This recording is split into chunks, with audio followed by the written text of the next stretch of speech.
participate in society, including access to development programs and funds, education, employment, healthcare, communication, and transportation services. Indigenous persons with disabilities are overrepresented amongst those living in absolute poverty and continue to exist as one of the world's most vulnerable populations. It is for this reason that the Indigenous Persons with Disabilities Global Network and the Global Disability Caucus applaud member states for adopting the outcomes document of the First World Conference on Indigenous Peoples, which includes vital references to Indigenous persons with disabilities in operative paragraphs 9, 10, and 18.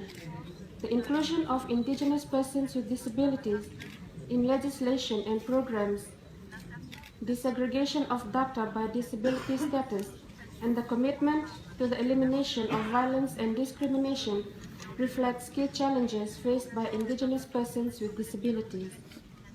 The participation and inclusion of persons with disabilities should be central to policy making, programming, implementation and monitoring, and evaluation mechanisms addressing the rights of Indigenous peoples. Only an inclusive and empowered society will ensure that no one is left behind. This is in terms of equal participation, having sufficient and adequate resources, the incorporation and adherence to universal processes, and taking into account the high level of poverty that Indigenous persons with disabilities at a global level live under, which greatly impacts our participation at the international level.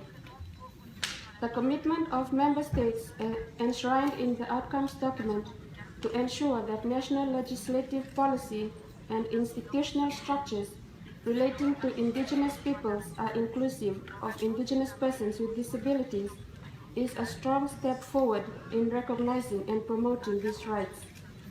We request for the forum's undivided special attention to Indigenous persons with disabilities to be included clearly in new development agenda and in sustaining development goals with targets and indicators from both Indigenous peoples and persons with disabilities, and the inclusion of Indigenous persons with disabilities be the central point in both Indigenous and disability framework. On the other hand, we would like to bring to your attention our deepest dissatisfaction on the study of Indigenous children in the rural areas that was supposedly to be carried out in 2014 after the commencement of the WCIP.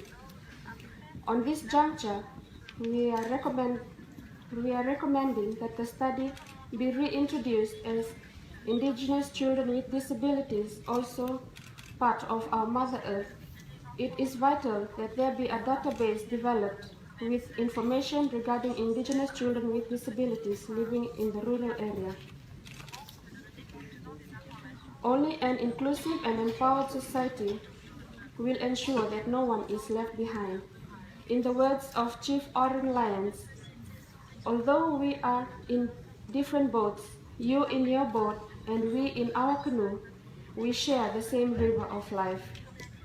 Thank you, Madam Chair.